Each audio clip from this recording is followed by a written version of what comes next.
So guys, I came across an interesting video last night, and let's just go ahead and play this. It's probably going to be like 4 minute video, guys. It well, let me summarize this. A guy was in a coma.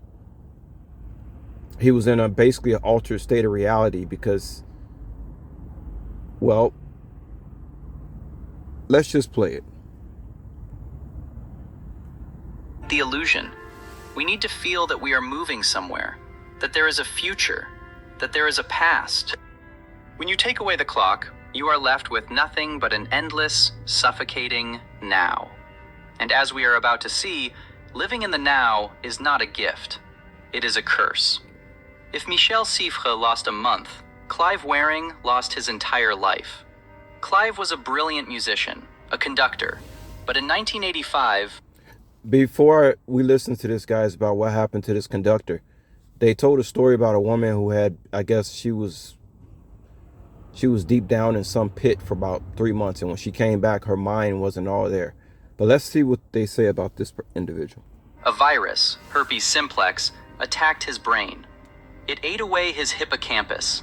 That is the part of the brain that turns short-term memories into long-term ones. The result was catastrophic. Clive has a memory span of between 7 and 30 seconds. Imagine that. You blink, you look around, you don't know where you are, you don't know how you got there, you panic, then 7 seconds later, you blink, and you do it all over again. This is Clive's diary. It is perhaps the most terrifying book ever written. Look at the entries. 8:31 a.m. Now I am really completely awake. 9:06 a.m. Now I am perfectly, overwhelmingly awake. 9:34 a.m. Now I am actually awake. He crosses out the previous line. Why? Because he reads it, and he says, I didn't write that. I wasn't conscious then. I was dead. Now is the first time I am alive. He believes every single minute of every single day that he has just woken up from a coma. For 40 years. It's like being dead. No thoughts, no dreams. Day and night are the same. It is exactly like death. We often hear spiritual gurus say, live in the moment, be in the now. Clive Wearing is the only human being who truly lives in the now, and he describes it as death. Without a past, you have no identity.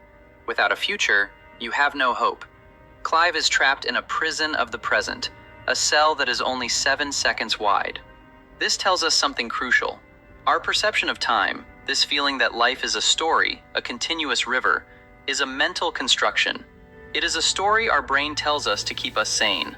But here's the twist. Clive's brain... I want to stop it right there. You guys can look at this video if you want to. Why am I bringing this up? Because this is the exact point that I've been making for I don't know how long. I've been telling you guys about these cliches, these statements. This guy, he attacked the spiritual guru. He said that spiritual gurus, so-called spiritual gurus, talk about like they encourage you to live in it now. I told you mothers about these cliches, about how they're dangerous. This just proves my point right here. What this guy is saying.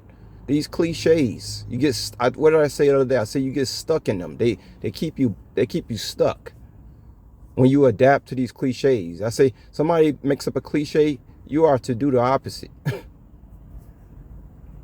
And if it doesn't work out, then it doesn't work out. But don't get stuck in a cliche. That's not even living. As far as how I feel about this time thing and living in the now, you're supposed to live in the past, present, future at the same time. That's how I live, guys. When I go throughout my day, I'm thinking about things from the past, I'm thinking about things in the now, and I'm thinking about things in the future.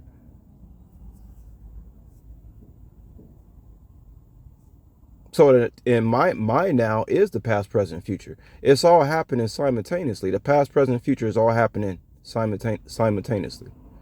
But I just wanted to play this, guys, to show you how somebody who pointed out a flaw in a famous spiritual guru quote. You just get stuck in these cliches and you just get stuck there. until somebody got the balls enough to come along and say, hey, that doesn't even make any sense.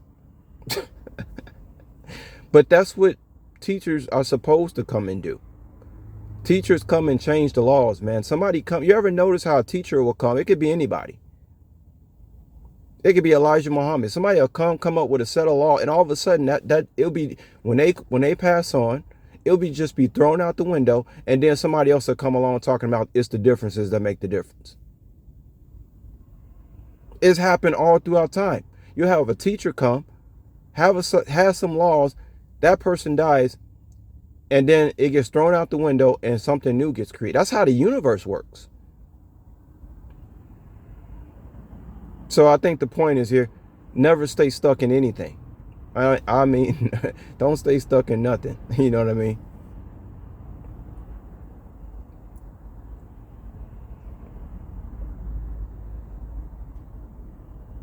Well, I don't want to say that because, man, you can make some jokes out of that. I don't want to go there. But anyway, no, I'm just saying, y'all, like, don't get stuck in cliches. Don't get stuck in these doctrines. And, you know, the stuff that spiritual guru, don't. That's what I'm trying not to do. I don't want to become another doctrine. So I'll talk about this stuff later.